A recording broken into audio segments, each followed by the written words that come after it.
이 너무 행복해 보이시네요. 제가 설교를 할 때 이 PPT를 거의 안 씁니다. 그러니까 중고등학생들한테 설교를 할 때도 거의 PPT를 잘 안 씁니다. 그런데 오늘 이 설교를 준비하다가 이게 좀 있으면 좋겠다라는 생각을 처음으로 한번 해봤어요. 그래서 아까 보셨겠지만 좀 저와 비슷하게 생긴 PPT를 좀 마련해 보았습니다. 여러분 정말 행복하십니까? 정말 행복하십니까?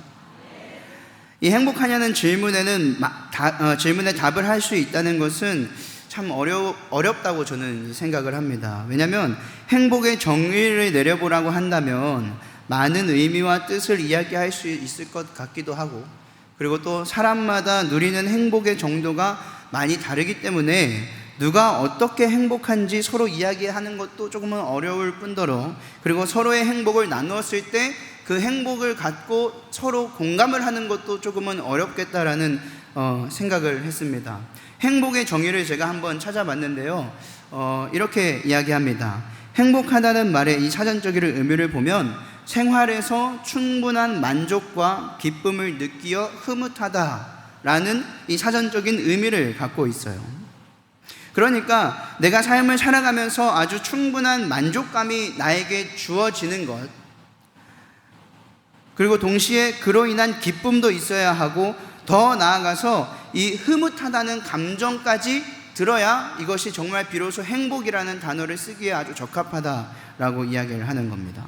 사실 만족감과 흐뭇함은 같은 말이라도 해도 과언이 아닐 거라고 저는 생각을 하는데요, 그도 그럴 것이, 흐뭇하다는 이 말의 뜻이 어떤 뜻이냐면 마음에 흡족하여 매우 만족스럽다라는 뜻을 또 갖고 있기 때문입니다. 그러니까 이 행복하냐라고 하는 이 질문은 결국은 지금 내 삶이 내가 느끼기에 만족스럽냐고 물어보는 질문이라는 겁니다. 그럼 다시 한번요, 여러분 정말 행복하십니까? 아까보다 좀 많이 줄어들었습니다. 여러분 스스로 삶에 만족감이 있으십니까? 만약에 누군가 저한테 와서 전도사님, 혹시 전도사님은 행복하십니까? 라고 물어보신다면 저는 지체 없이 그렇다라고 대답을 할 수 있을 것 같아요. 그러면 또 물어보시겠죠? 왜요? 라고 저에게 물어보신다면 글쎄요, 정신없는 요즘 특히 이 시즌이 참 바쁜 시즌이잖아요. 누구나 다 그러겠지만 이 사역을 하다 보면 여름 이 7월, 특별히 7월, 8월, 그리고 겨울에 12월, 11월 이때가 상당히 정신이 없습니다. 선교도 준비하고 있고, 그리고 아이들 수련회도 준비하고 있고, 그 외에도 교회에서 저희 각자가 하고 있는 역할이 다 있기 때문에 이번 주도 설교도 준비하고 있고, 그러다 보니까 이게 좀 많이 정신없는 시간들을 보내고 있지만, 저는 그 안에서 기쁨을 누리고 있는 저의 모습을 보았을 때, 그 모습을 보면서 저는 행복한 사람이라는 것을 좀 많이 느끼는 것 같아요. 뿐만 아니라 제 옆에는 늘 항상 좋은 분들이 많이 계십니다. 그래서 제가 드리는 도움보다도 제가 받는 도움이 너무 많기 때문에 저는 행복한 사람이라고 말씀을 드리고 싶다라는 겁니다. 저는 이 집중할 때를 제외하면 웬만해선 웃고 있으려고 노력을 합니다. 그리고 웃음이 좀 나옵니다. 제가 고등학교를 다니고 있을 때는 제 표정이 정말 많이 어두웠어요. 그러니까 이건 오해인데요, 저는 무표정인데 이 턱이, 아래 턱이 옥니라 그러죠. 이렇게 나와 있다 보니까 사람들이 무표정일 때 왜 이렇게 입을 삐죽 내밀고 있냐라는 오해를 상당히 많이 했습니다.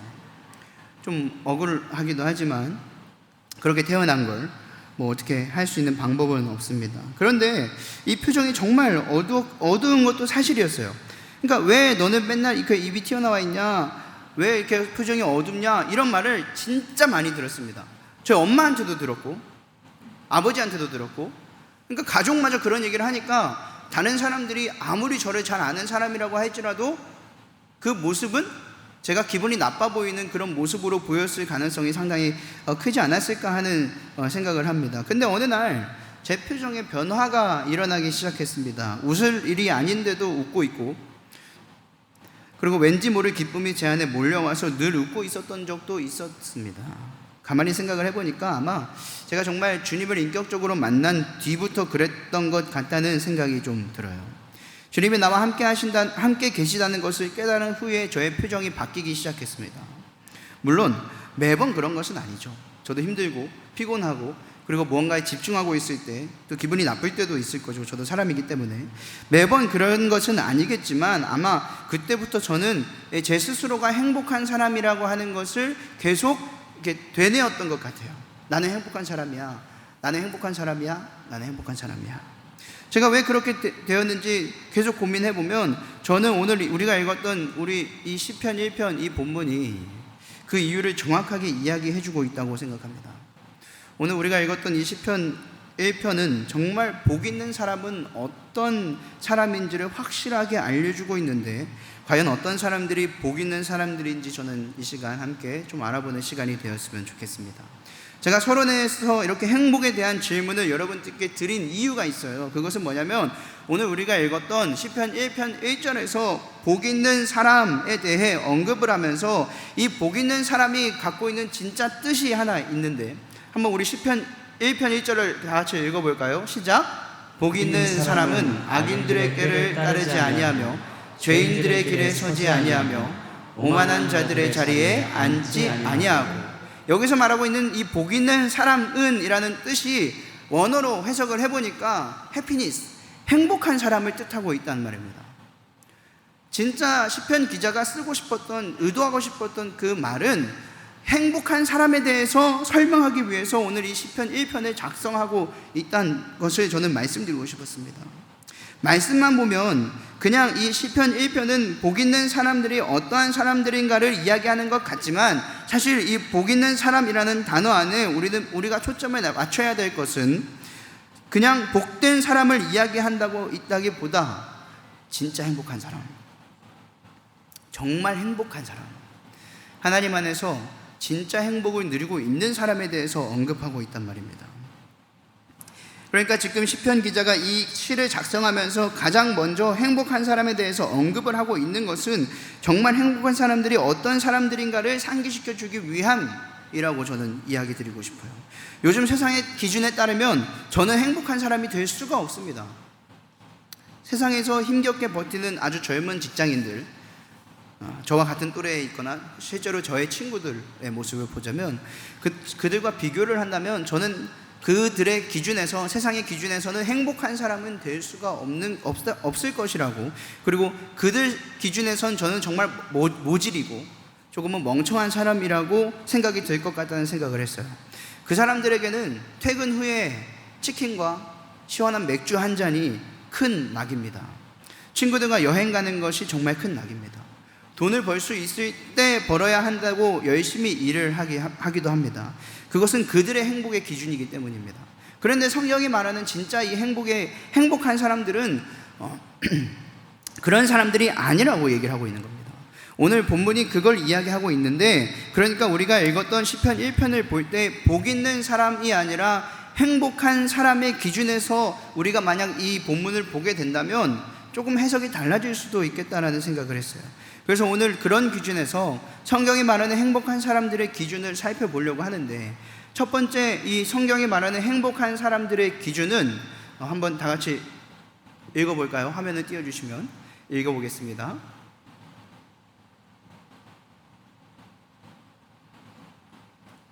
제가 읽어드릴게요. 악인들의 꾀를 따르지 않는 사람들입니다. 이 말을 직역하면 이런 뜻이 됩니다. 죄를 범한 사람들의 조언을 듣고 그 길을 걷지 않는 것. 그러니까 여기서 죄를 범한 사람들, 이 죄를 범한 사람들이라는 뜻은 라샤라고 하는 단어를 쓰는데, 이 단어의 안에는 죄, 악, 불법을 뜻하는 거의 모든 히브리 단어들과 같이 병행됩니다.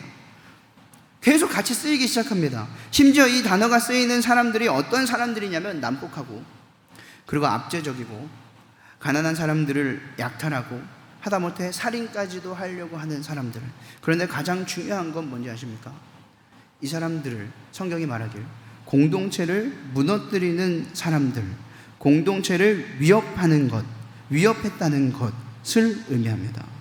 공동체를 위협하는 사람들이 있는데 그 사람들에게 조언을 구하지도 말아야 할 뿐더러 그들이 조언을 한다고 하더라도 절대 듣지 말라고 지금 성경은 이야기를 하고 있는 겁니다. 영적인 분별력을 갖고 있어야 한다는 것을 말해주고 있는 겁니다. 정말 행복한 이 삶을 살고 싶다면 공동체를 무너뜨리는 이 사람들의 말을 듣지 않아야 한다는 거고, 그리고 그것이 얼마나 우리의 삶에 취약하다는 것을 지금 성경은 말해주고 있고, 하나님 나라 백성은 공동체를 세워가는 사람들이지 무너뜨리는 사람이 아니라고 성경은 이야기해주고 있단 말입니다. 민수기 13장에서 이 한번 말씀을 쭉 읽어보기 원하는데 한번 읽어볼까요? 시작. 40일 동안 땅을 정탐하기를 마치고 돌아와 바란 광야 가데스에 이르러 모세와 아론과 이스라엘 자손의 온 회중에게 나아와 그들에게 보고하고 그 땅에 과일을 보이고 모세에게 말하여 이르되 당신을 우리를 보낸 땅에 간즉 과연 그 땅에 젖과 꿀이 흐르는데 이것은 그 땅의 과일이니이다. 그러나 그 땅 거주민은 강하고 성읍은 견고하고 힘이 클 뿐 아니라 거기서 아낙 자손을 보았으며 라고 민수기는 기록을 하는데요, 12명의 정탐꾼들이 가나안 땅에 정탐을 하러 이제 들어갔습니다. 그리고 거기서 돌아온 이 10명의 정탐꾼들이 아주 좋은 과실을 보이면서 갖고 오면서 정확한 보고를 했습니다. 방금 우리가 읽었던 것처럼 이 땅은 그곳의 과일입니다. 과실입니다. 그리고 그 땅은 젖과 꿀이 흐르는 아주 좋은 땅입니다. 그런데 그 땅 거주민은 강하고 성읍은 견고하고 힘이 클 뿐만 아니라 거기서 우리는 아낙 자손을 보았습니다 라고 지금 와서 10명의 정탐꾼들이 하는 얘기는 정말 정확한 보고입니다. 하나도 틀리지 않았습니다. 이들은 정확한 보고를 했습니다. 그 땅에는 과일이 넘쳐나기도 하고 젖과 꿀이 흐르는 완벽한 땅입니다. 좋은 땅입니다. 아주 우리가 살기는 좋지만 문제는 그곳에 들어갈 수가 없습니다. 제가 중학교 3학년 때요, 키가 정말 작았어요. 한 164cm 정도 되었었는데 저랑 같이 다녔던 제일 친한 친구가 187cm였습니다. 저랑 20cm가 넘게 얼굴 하나 차이가 나는 친구가 저랑 계속 같이 이렇게 둘이서 다니기 시작했어요. 당시 저랑 이 친구랑 친해서 제가 다행이지, 만약에 사이가 정말 안 좋아서 제가 이 친구와 싸워야 한다고 하는 그 상황을 한번 생각해 보십시오. 제가 이길 수 있을까요? 못 이기겠죠. 얼굴에 손도 못 대겠죠. 정확한 보고를 하고 있는 거예요. 그 땅만 보았을 땐, 그러니까 그곳에 있는 사람들만 보았을 땐 우린 들어갈 수가 없음을 정확하게 얘기해 주고 있단 말입니다. 그런데 그 말만 듣고 만약 그대로 했으면 이스라엘 백성들은 진짜 못 들어갔을 거예요. 우리도 마찬가지 아니에요? 악인들의 계속 공동체를 무너뜨리는 사람들의 조언만 듣고 그것이 맞다고 판단하고 그것이 맞다고 생각해서 그 땅을 들어가려고 조차 시도하지 않는다면 그것은 과연 행복한 사람들이 누릴 수 있는 건지? 아니요. 악인들의 조언을 듣고 그 길을 걷지 않는 그것이 정말 행복한 사람들의 첫 번째 기준이다라고 오늘 성경은 얘기해주고 있는 겁니다. 그러면 행복한 사람들의 기준 두 번째가 있는데요, 우리 한번 읽어보겠습니다. 시작. 죄인들의 길에 서지 않는 것입니다.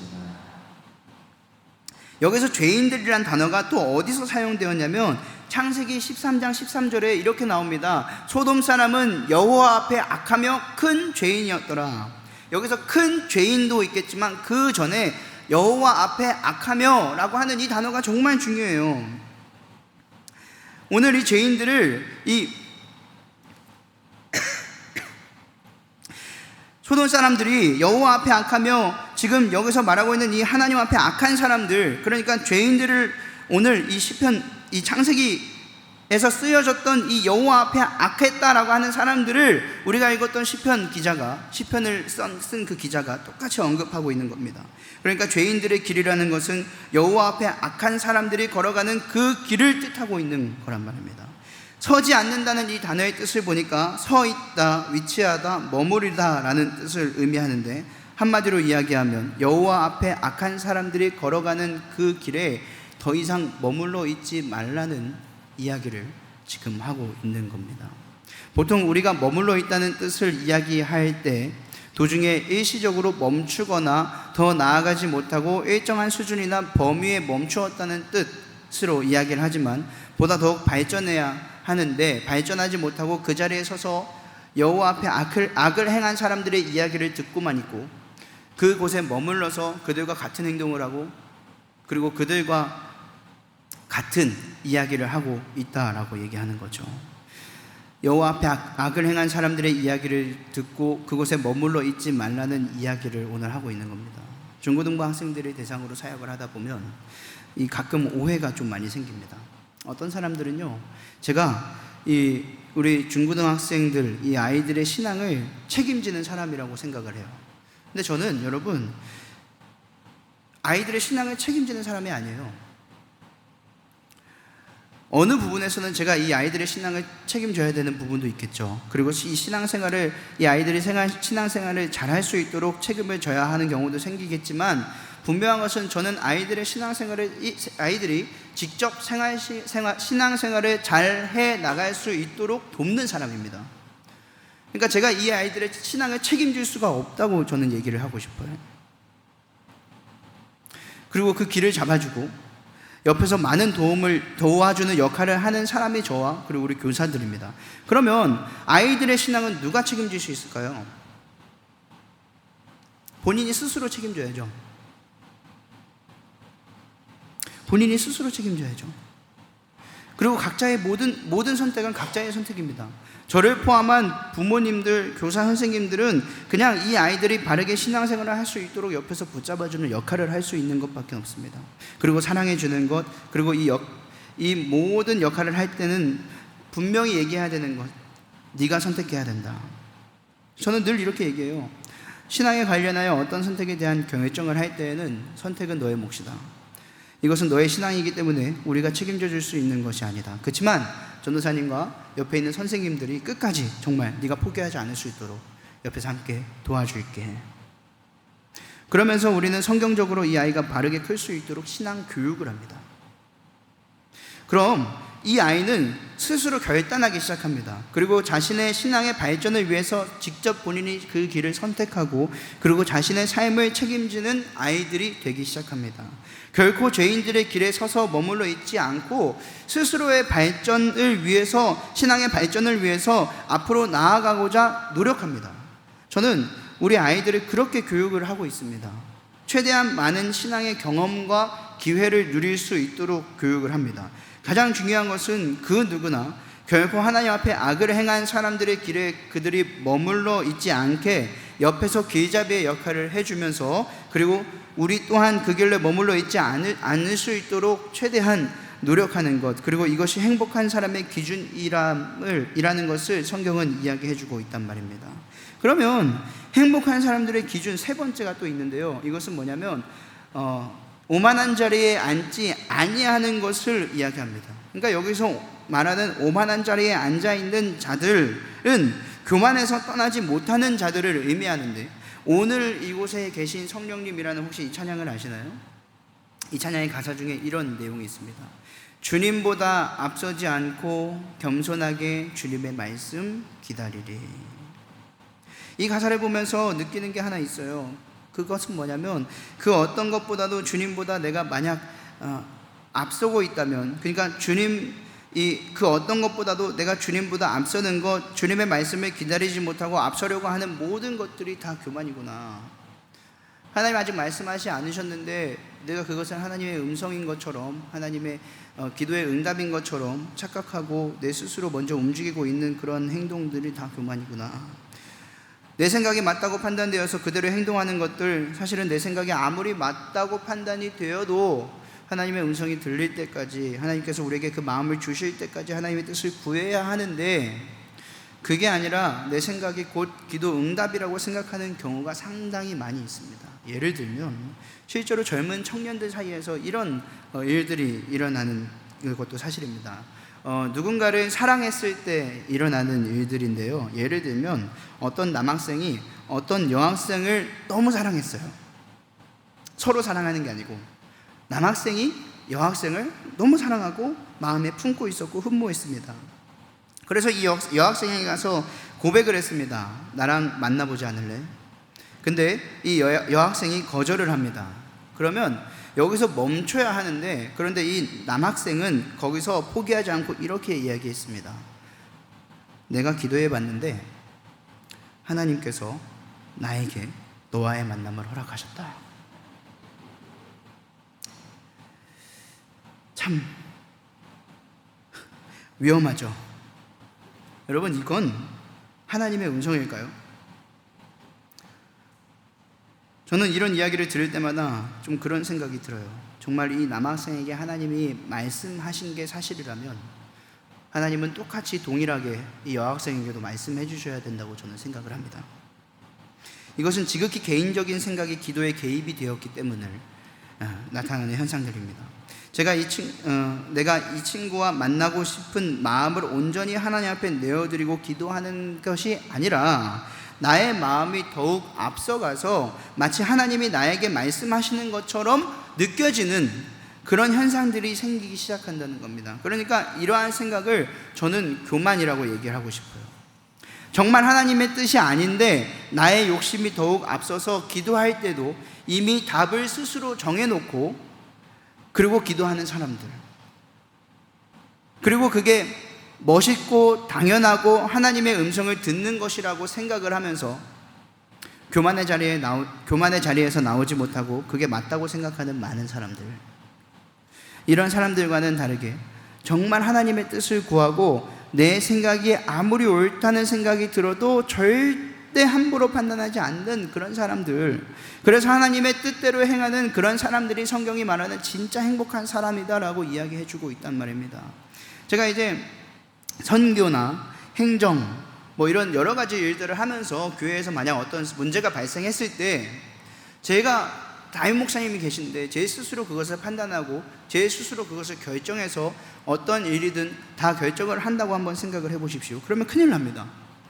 진짜 큰일 납니다. 그것은 그래서 저는 항상 아주 사소한 결정이라도 스스로 결정을 하려고는 하지 않습니다. 그것은 제가 결정권자가 아니거나 책임자가 아니라서 그렇게 하는 것도 있겠지만 그 무엇보다도 저는 담임 목사님의 권위 아래에서 그 목사님의 목회를 돕는 역할을 하는 사람이기 때문에 그렇습니다. 우리의 삶도 마찬가지 아닙니까? 우리는 전적인 하나님의 주권 아래에서 살아가는 사람들입니다. 그리고 하나님의 일하심에 쓰임받는 사람들입니다. 그런데 하나님의 일하심에 참여하여 하나님의 마음으로 사역하는 그런 사람들인데, 그런데 자꾸만 내 욕심대로 사역을 하고 있고 하나님이 나에게 주시는 그 마음이 아니라 내 마음에서 우러나오는 그런 사역들, 그것을 하고 있다면 그것은 결코 하나님께서 기뻐 받으시지 않는다라는 것을 오늘 성경을 통해서 우리는 알 수 있습니다. 진짜 행복한 사람들은 하나님의 주권과 통치 아래에서 하나님의 일하심을 바라보는 사람들, 그런 사람들이 진짜 행복한 사람들입니다. 그게 진짜 행복한 사람들이라고 오늘 본문도 말하고 있습니다. 그러면 이 모든 것들에서 떠나서 어떤 사람들이 또 행복한 사람일까? 한번 우리 시편 1편 2절을 함께 읽어보겠습니다. 시작. 오직 여호와의 율법을 즐거워하여 그의 율법을 주야로 묵상하는도다. 여호와의 율법을 주야로 묵상하는도다. 주야로 묵상한다는 이 말은요, 아침과 밤을 이야기하는 것이 아니라 내가 아침에 눈을 뜬 그 순간부터 밤에 잠에 들기 그 순간까지를 얘기하는 겁니다. 아침에 여기서 우리가 끝까지 묵상한다는 이 말은 여러 가지 의미가 있는데 그 중에서 중얼거리다, 그러니까 깊이 생각하다는 의미가 담겨 있습니다. 그러니까 우리가 눈을 뜬 그 순간부터 하나님 우리에게 주신 그 마음과 말씀을 깊이 생각한다라는 겁니다. 그러면 이 단어들이 지금 어디에 쓰여있는지 또 아세요? 시편 5편 1절에 이렇게 나와 있습니다. 여호와여 나의 말에 귀를 기울이사 나의 심사를 통촉하소서. 절망에서 하나님께 도우심을 구하기 위해서 호소하고 울부짖는 소리가 오늘 묵상합니다, 여호와의 말씀을 주야로 묵상합니다 라고 하는 그 단어와 동일하게 쓰였단 말입니다. 주야로 하나님의 말씀을 묵상한다는 것은 또 다른 의미로 처절한 내 삶을 온전히 내가 하나님께 맡겨드린다는 의미예요. 무조건 말씀을 계속 달달달 외우라는 얘기가 아니라 내가 눈을 뜬 그 순간부터 잠에 들기까지 하나님, 내 삶을 온전히 주님께 올려드립니다. 절망스럽지만, 지금 살아가는 삶이 너무나 어렵지만, 이전에 나온 이 악인들과 같이 하지 않겠습니다. 하나님, 내가 하나님 앞에 내 모든 상황을 털어놓겠습니다 라고 하는 걸 의미하고 있단 말입니다. 또한 문자 그대로 아주 낮고 작은 소리로 읊조리다, 읽고 깊이 생각하거나 또는 기억한 것을 암송하면서 깊이 생각하는 것을 오늘 성경은 이야기합니다. 그런데 또 한 가지 우리가 주목해 보아야 할 점은 시편 19편 14절입니다. 나의 반석이시요 나의 구속자이신 여호와여, 내 입의 말과 마음의 묵상이 주님 앞에 연락되기를 원하나이다. 내 마음의 묵상이 내 입의 말과 병행되는데, 여기서 이 시편 기자가 말하길 자기 자신의 말을 성경에서 하나님께서 말씀하시는 것과 비교하는 이 행위, 내가 늘 살아가면서 내뱉는 말들, 내가 하고 있는 언어들, 하고 있는 그 단어들, 이것과 성경에서 하나님께서 우리에게 말씀해 주신 그 말들과 계속 비교하는 거예요. 묵상은 이런 거예요. 묵상은 하나님의 말씀대로 살고 있는지를 스스로 점검하는 게 묵상입니다. 내 마음의 생각과 행동, 그리고 입으로부터 나오는 모든 말들이 하나님께서 이 성경에서 하시는 말씀과 동일한지를 자꾸 반복해서 생각해보고 비교해보고, 그리고 내가 진짜 이 성경의 말씀들을 입으로 고백하는 것, 내가 부정적으로 다가가더라도 주님의 말씀을 생각하면서 다시 돌아오는 것, 그 부정적인 길을 가다가 혹시나 우리가 이 아까 말한 악인들처럼 그 길을 걸어가고 있다가도 다시 점검하고 스스로 점검하고 그것을 돌아오는 것, 그리고 그런 사람들을 오늘 이 본문은 행복한 사람이다라고 얘기하고 있단 말입니다. 심지어 내 생각과 하나님의 뜻이 다르게 느껴지더라도 어떻게 해요? 오직 여호와의 율법을 즐거워하여, 오직 여호와의 율법을 즐거워하여, 이 기쁨이 여호와의 율법 안에 있다고 고백하면서 묵상하는 것, 나의 생각과 뜻을 모두 내려놓고 하나님의 말씀 앞에서 그로 인한 기쁨을 누리면서 그리고 그것을 묵상하는 것, 그것이 정말 행복한 사람들의 특징이다라고 이야기하고 있습니다. 그래서 3절은 이렇게 얘기합니다. 함께 읽겠습니다. 시작. 그는 시냇가에 심은 나무가 철을 따라 열매를 맺으며 그 잎사귀가 마르지 아니함 같으니 그가 하는 모든 일이 다 형통하리로다. 아멘. 지금까지 이야기한 것처럼요, 복 있는 사람들, 행복한 사람들은 악인들의 꾀를 따르지 않고 죄인들의 길에 서지 않으며 그리고 오만한 자리에 앉지 않는 사람들인데, 심지어 주야로 말씀을 묵상하고 정말 내 삶을 하나님의 말씀과 비교하면서 살아가는 사람들이긴 한데, 이 모든 것이 연합이 될 때 그가 시냇가에 심은 나무와도 같다고 얘기하고 있단 말입니다. 제가요, 서귀포에서 제주시로 넘어가는 이 516도로라고 있어요. 한라산 입구에, 서귀포에서 넘어가는 입구에 제가 나온 고등학교가 있습니다. 농업고등학교를 제가 나왔는데, 그 옆에 이제 아실 분들은 아시겠지만 돈네코라고 하는 아주 유명한 야영장, 폭포가 있습니다. 근데 우리 친구들이랑 거기를 자주 갑니다. 그럼 거기서 정말 멋있는 나무들이 많아요. 그 이유는, 아주 굵고 단단해 보이는 이유는요, 시냇가에 심겨져 있기 때문에 그래요. 시냇가에 심겨져 있는 이 나무들은 정말 아름답습니다. 저는 그런 것들을 보고 자랐어요. 이 말은요, 뿌리가 아주 깊게 박히고 잘 자란다는 이야기예요. 뿌리가 아주 깊게 박혀 있다는 것을 의미한단 말입니다. 그리고 이 계절에 따라서 나뭇잎의 색들이 달라지고 아주 아름다운 열매들을 맺는 그런 나무들, 시냇가에 심은 그런 나무들, 단 한 번도 상한 나무를 본 적이 없어요. 정말 하나님 안에서 행복한 사람들은 그런 특징들을 갖고 있습니다. 하나님이 쓰시겠노라 하시면 때에 맞는 색을 갖고 있어서, 계절에 맞는 색을 갖고 있어서 하나님이 쓰시기 편한 사람, 그리고 뿌리가 깊게 박혀 있어서 어떠한 유혹에도 흔들리지 않는 그런 사람, 굳건한 사람, 그래서 상하지 않는 그런 사람들, 이런 사람들이 정말 행복한 사람이라고 오늘 성경은 이야기하고 있습니다. 그리고 이렇게 이야기합니다. 그가 하는 모든 일이 다 형통하리로다. 형통에 대해서 이야기를 하자면 또 한편에 이 설교를 처음부터 다시 해야 되겠지만, 이 형통에 대해서 간단하게 말씀을 좀 드리자면, 세상 사람들의 기준에서 형통은 성공입니다. 잘 먹고 잘 사는 것. 옛날엔 왜 우리 개천에서 용난다는 얘기들이 있잖아요. 난 가난했어. 그렇지만 나는 아주 큰 자수성가를 이루어서 아주 좋은 삶을 살고 있어 라고 하거나, 혹은 그런 아름다운 삶들, 많은 사람들이 세상의 기준에선 그런 세상의 기준에서 많은 권력과 돈과 어떤 명예들, 그런 것들이 성공했다라고 판단이 되었을 때 형통하다라는 이야기들을 많이 합니다. 그런데 내 삶의 이 부유함과 그리고 명예, 권력, 이 세상에서 누가 봐도 부러워할 것 같은 이 나의 어떠한 능력, 은사들, 이 많은 것들이 세상의 기준으로 보면 여러 방면에서 성공한 삶이고 그리고 형통이라고 이야기할 수 있겠지만, 진짜 성경이 말하는 형통은 그런 의미에서 쓰진 않는다라는 거죠.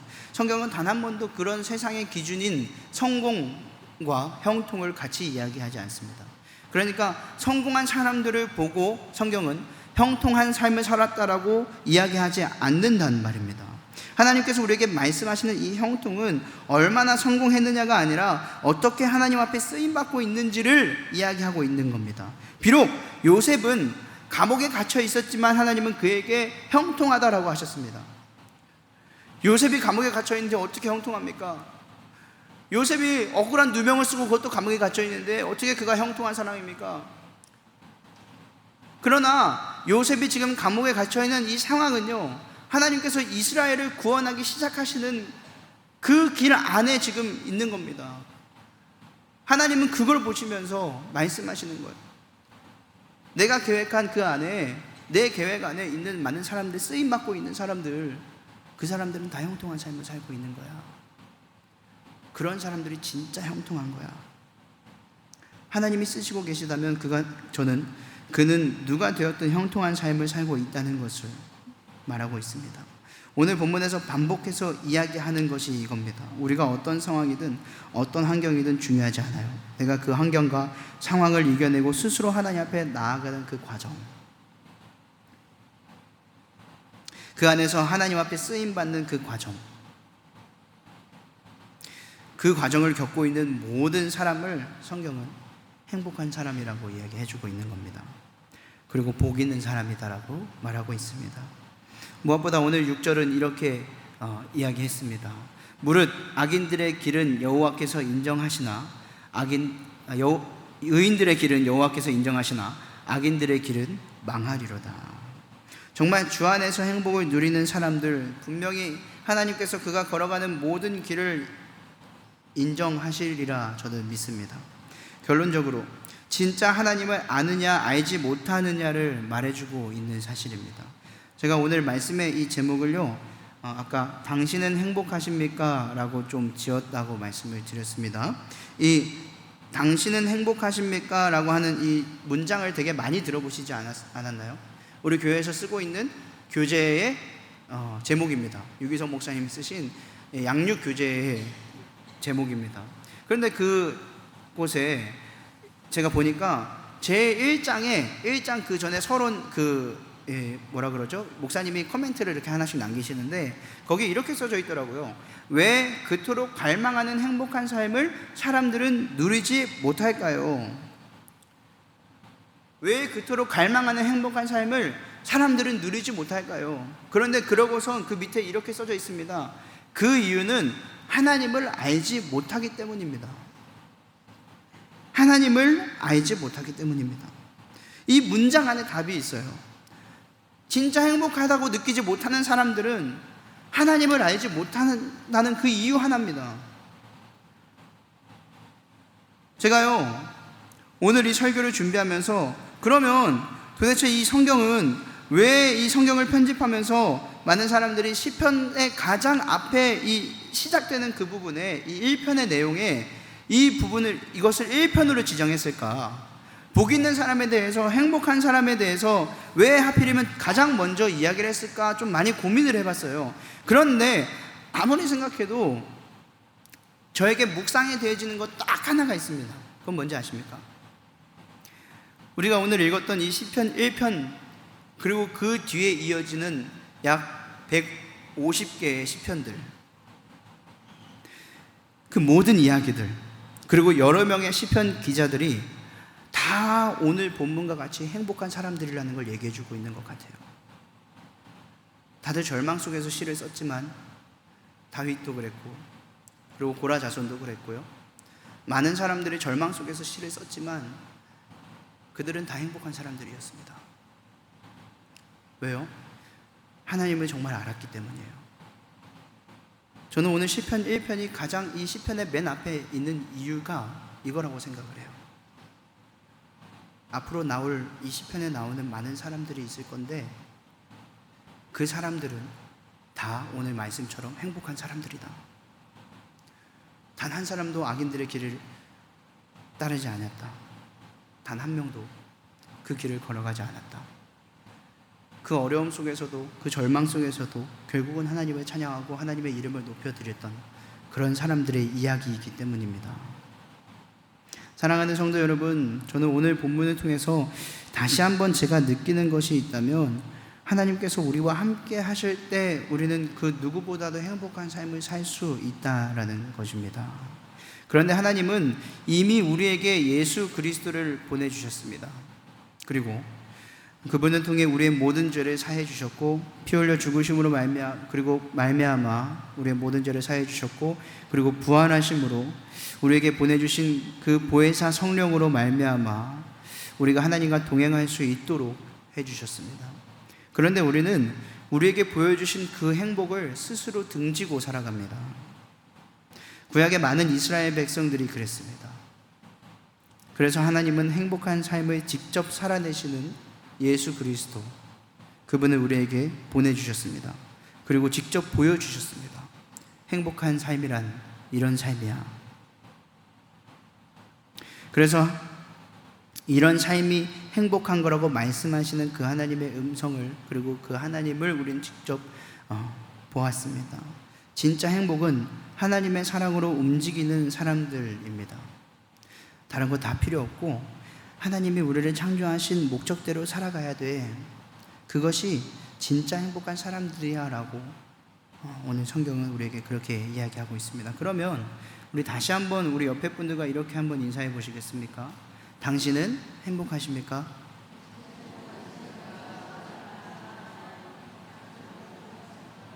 여러분 정말 행복하세요? 정말 행복하십니까? 그래서 이 시간 우리 한번 이 찬양을 같이 했으면 좋겠어요. 송경민 목사님이 이제 작사하신 행복이라는 이 찬양입니다. 이 찬양의 가사가 이렇습니다. 화려하지 않아도 정결하게 사는 삶, 가진 것이 적어도 감사하며 사는 삶, 내게 주신 작은 일 나눠주며 사는 삶, 이것이 나의 삶의 행복이라오. 눈물 날 일 많지만 기도할 수 있는 것, 억울한 일 많으나 주를 위해 참는 것, 비록 짧은 작은 삶 주 뜻대로 사는 것, 이것이 나의 삶의 행복이라오. 이것이 행복이라오. 세상은 알 수 없는 하나님 선물, 이것이 행복이라오. 하나님의 자녀로 살아가는 것, 이것이 행복이라오. 우리 찬양을 하나님께 올려드리실 때 기도하는 마음으로 한번 드리셨으면 좋겠습니다. 하나님, 우리 삶이 화려하진 않더라도 하나님 앞에 정결하게 살겠습니다. 오늘 본문의 말씀처럼 악인들의 길을 따르지 않는 사람들이 되겠습니다. 여호와 앞에 죄를 범한 사람들, 그리고 공동체를 무너뜨리는 사람들의 말씀을 귀담아 듣지 않겠습니다. 나는 나의 신앙을 끝까지 책임지겠습니다. 내가 하나님과의 교제를 이루어 나갈 때 하나님 우리에게 임마누엘 하셔서 정말 우리와 함께 하시겠다고 이미 성령으로 우리 안에 와주신 그 하나님의 음성을 끝까지 듣게 하여 주시옵소서. 우리 찬양하실 때 준비하신 예물도 함께 드리시면서 한번 찬양하겠습니다.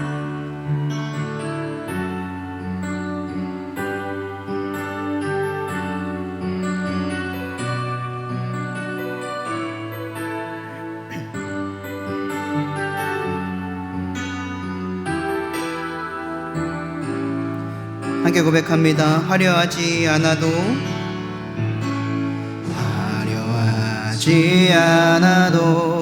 정결하게 사는 삶, 가진 것이 적어도 감사 감사 내게 주신 작은 힘 나눠주며 사는 삶 이것이 나의 삶의 행복이 눈물 날 일 많지만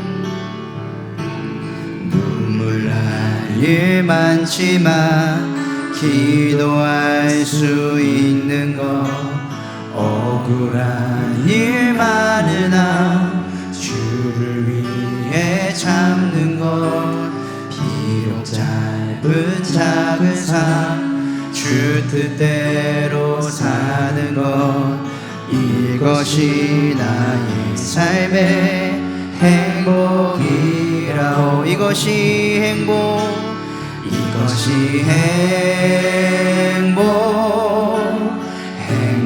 행복이라오 세상은 알 수 없는 하나님 선물 이것이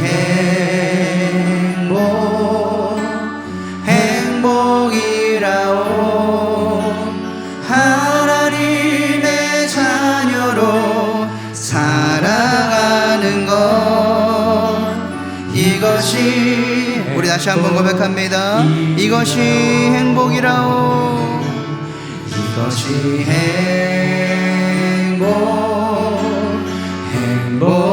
행복이라오 세상을 알 수 없는 하나님